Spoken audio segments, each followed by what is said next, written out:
बिस्मिल्लाहिर्रहमानिर्रहीम। अस्सलाम वालेकुम students, pre 9th class.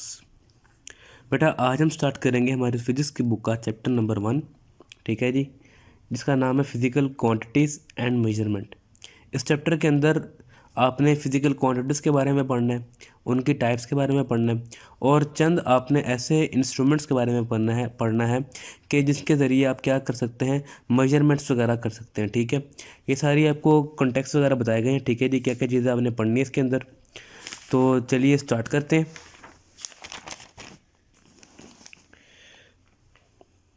First of all बेटा बुक का पेज नंबर क्या है, 2 है आपकी।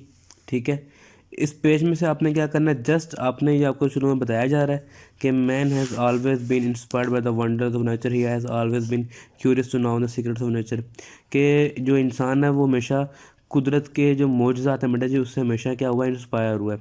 और वो तशवीश में रहता है, तजस्सुस में रहता है कि वो क्या करे, इन तमाम चीज़ों को, ये जो नेचर के सीक्रेट्स हैं, इन सबको क्या कर सके, जान सके। ठीक है जी, इनके फैक्ट्स वगैरह दे सके, रियलिटी क्या है, असलियत क्या है, तो ये सारी चीज़ों के बारे में जान सके वो। इसके ये सारा जस्ट आपको बताया जा रहा है, इंट्रोडक्शन वगैरह दिया जा रहा है। इसके बाद आपने इसमें से जस्ट याद क्या करना है, आपने यहाँ से आपके पास डेफिनेशन होती है start, the knowledge gain through observations and experimentation is called science. ठीक है जी, पेज नंबर 3 पे आ गए। अभी आपके पास साइंस की डेफिनेशन है। इसका मतलब क्या है, ऐसा नॉलेज, ऐसा इल्म जो आप ऑब्जर्वेशन के ज़रिए और एक्सपेरिमेंट्स के ज़रिए हासिल करते हैं। ऑब्जर्वेशन से मुराद क्या है, आप किसी चीज़ को ऑब्ज़र्व कर रहे हैं। ठीक है, मिसाल दे के बताता हूँ आपको मैं। जैसे क्लास में स्टूडेंट्स हैं, चंद बैठ के पढ़ते हैं और चंद जो है बातें कर रहे हैं, तो वो टीचर क्या होता है, वो क्या कर रहा होता है उस वक्त, ऑब्ज़र्व कर रहा होता है उनको। ठीक है, ये ऑब्जर्वेशन है। दूसरी चीज़, फिर जब वो उनको बताता है, चेक करता है, एक्सपेरिमेंट परफॉर्म करता है कि आया कि यही स्टूडेंट्स हैं या कोई और शोर कर रहा है। ठीक है, तो ये जो तमाम प्रोसीजर्स हैं, ऐसा नॉलेज जो आप ऑब्जर्वेशंस एंड एक्सपेरिमेंटेशन के ज़रिए हासिल करते हैं, वो क्या कहलाता है आपके पास, साइंस कहलाते हैं। अब साइंस जो है आपके पास ये एक लातीनी ज़ुबान का लफ्ज़ है, साइंटिया से निकला है। ठीक है, ये आपने याद करना है, जिसके मायने क्या है, इल्म के मायने, नॉलेज कहते हैं। नेक्स्ट आती है आपके पास नेचुरल फिलोसफी क्या होती है। वो कहता है कि अंटिल 18th सेंचुरी तक बेटा जी, जो आपके पास डिफरेंट ऑब्जेक्ट्स थे या आपके पास सब्जेक्ट्स वगैरह थे, ठीक है, उन सबको एक सिंगल सब्जेक्ट के अंदर पढ़ा जाता था, जिसे क्या कहते हैं, नेचुरल फिलोसफी। तो आपके पास जो साइंस है आपके पास, ये बेसिकली क्या है, ये आपके पास नेचुरल फिलोसफी भी है। क्यों? क्योंकि साइंस के अंदर ही हम क्या करते हैं, डिफरेंट चीज़ों को पढ़ते हैं। बेसिकली साइंस एक ट्री है और जो फिज़िक्स, केमिस्ट्री, बायोलॉजी वगैरह है, वो क्या है, इसकी ब्रांचेज है बेटा। ठीक है, तो that's why science is also called natural philosophy. ठीक है जी, नेक्स्ट आती है आपके पास physical sciences and biological sciences. Physical sciences ऐसी साइंसेस बेटा जिसमें हम नॉन लिविंग थिंग्स के बारे में स्टडी करते हैं। वो तमाम बेजान चीज़ें जिनको हम पढ़ते हैं साइंस के अंदर, वो सारी जो है फिजिकल साइंसेस के हेड में आती हैं। जबकि बायोलॉजिकल साइंसेस, बायो का मतलब क्या होता है, लाइफ, यानी ज़िंदगी, जिंदा। तो जिसमें आप लिविंग थिंग्स के बारे में पढ़ते हैं, ऐसी साइंसेस, वो क्या कहलाती हैं आपके पास, बायोलॉजिकल साइंसेस। अब फर्दर जो आपके पास ये पैराग्राफ आ रहा है, कि जस्ट आपने रीड करना है, याद नहीं करना। आपने याद क्या करना है, डिफाइन साइंस, साइंस किस ज़ुबान का लफ्ज़ है बेटा जी, नेचुरल फिलोसफी, फिजिकल साइंसेज और बायोलॉजिकल साइंसेज। अब नेक्स्ट मूव करते हैं हम हमारे टॉपिक की तरफ। Topic number 1.1, introduction to physics. इस टॉपिक से आपने क्या याद करना है, आपने बेटा जी फिजिक्स की डेफिनेशन याद करनी है। बाकी ऊपर आपको बता रहा है कि 19th सेंचुरी में फिजिकल साइंसेस को डिवाइड किया गया था 5 ग्रुप्स में। ये आपके पास एमसीक्यूज है, physics, chemistry, astronomy, geology and metrology. The most fundamental of this is the physics. अब इसकी जो बेटा जी बुनियाद है ना, वो बेसिकली क्या है आपके पास, फिजिक्स है। फिजिक्स होती क्या है, फिजिक्स के अंदर हम क्या करते हैं, मैटर को स्टडी करते हैं, एनर्जी को करते हैं और इनकी अट्रैक्शन को, कि इनका आपस में क्या रिलेशनशिप है। मैटर क्या होता है, वो सब्सटेंस जो क्या करते हैं, स्पेस ऑक्यूपाई करते हैं। उन्हें मैटर कहा जाता है। मैटर की बेसिकली 3 स्टेट्स होती हैं, सॉलिड, लिक्विड और गैस। एनर्जी क्या है जी आपके पास, ability to do work is called energy, कि जो आपके पास काम करने की बेटा सलाहियत होती है उसे एनर्जी कहा जाता है।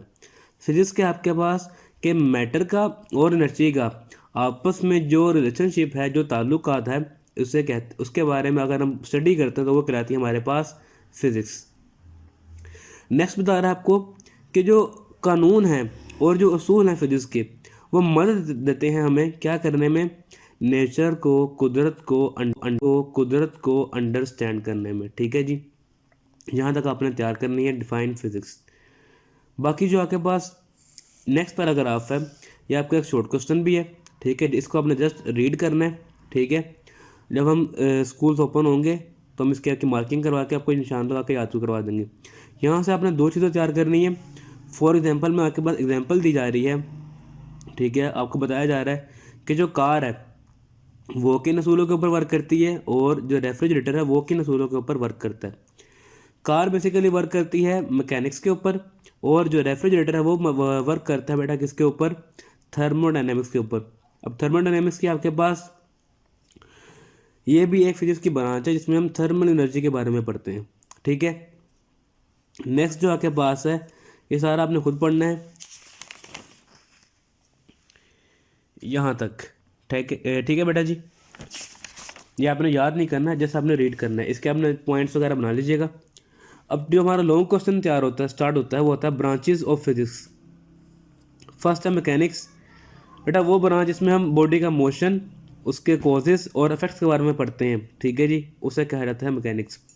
दूसरी आती है हीट, जिसमें हम हीट का नेचर करते हैं स्टडी, किन किन जरियों के जरिए हीट को ट्रांसफ़र किया जा सकता है, कंडक्शन, कन्वेक्शन या रेडिएशन, और हीट के असरात क्या होंगे, इस सब के बारे में स्टडी करने को कहा जाता है बेटा जी हीट। थर्ड आती है साउंड। सबसे पहले कि जो साउंड वेव्स हैं वो क्या होती हैं, फिर साउंड प्रोड्यूस कैसे होता है, जब भी बॉडी वाइब्रेट करती है बेटा जी तब साउंड प्रोड्यूस होता है, फिर उसकी प्रॉपर्टीज़ क्या होंगी और कहाँ कहाँ पे इसको अप्लाई किया जाता है। ये तमाम चीज़ें हम पढ़ते हैं साउंड के अंदर। नेक्स्ट आती है हमारे पास लाइट। हमने लाइट की फिजिकल एस्पेक्ट्स को पढ़ना है, उसकी प्रॉपर्टीज़ को, उसकी वर्किंग और उसका इस्तेमाल कहाँ कहाँ पे हो रहा है ऑप्टिकल इंस्ट्रूमेंट्स में, यानी कि जो आपके पास आले वगैरह बनते हैं बेटा जी, ऑप्टिक्स आते हैं नज़र के। ठीक है, या के पास ग्लासेस वगैरह हैं, जो मिरर्स वगैरह बनते हैं सारे उसमें इस्तेमाल होती है। फिर आती है आपके पास इलेक्ट्रिसिटी एंड मैग्नेटिज्म, के फिजिक्स की वो ब्रांच जिसके अंदर हम चार्जेस को पढ़ते हैं, उनकी 2 स्टेट्स के अंदर, रेस्ट में और मोशन में। ठीक है जी, और उसके क्या क्या असरात होंगे और उसका मैग्नेटिज्म से क्या रिलेशनशिप है, ये सारा कुछ हम स्टडी करते हैं इलेक्ट्रिसिटी एंड मैग्नेटिज्म के अंदर। नेक्स्ट आती है हमारे पास एटॉमिक फिजिक्स। फिजिक्स की वो ब्रांच जिसके अंदर हम एटम की स्ट्रक्चर के बारे में और उसकी प्रॉपर्टीज़ के बारे में पढ़ते हैं, उसे कहा जाता है एटॉमिक फिजिक्स। नेक्स्ट आती है न्यूक्लियर फिजिक्स। एटम के अंदर बेटा न्यूक्लियस होता है। ठीक है, तो न्यूक्लियस का जो बिहेवियर है, जो न्यूक्लियर का बिहेवियर है उसको स्टडी करना, उसकी प्रॉपर्टीज़ को देखना, और उसके अंदर जो पार्टिकल्स मौजूद हैं, प्रोटॉन और न्यूट्रॉन, उनके बारे में स्टडी करना कहलाती है आपके पास न्यूक्लियर फिजिक्स। फिर आती है प्लाज्मा फिजिक्स। प्लाज्मा फिजिक्स बेटा, प्लाज्मा कहते हैं 4th स्टेट ऑफ मैटर। ठीक है, ये आपके पास आयनिक स्टेट होती है।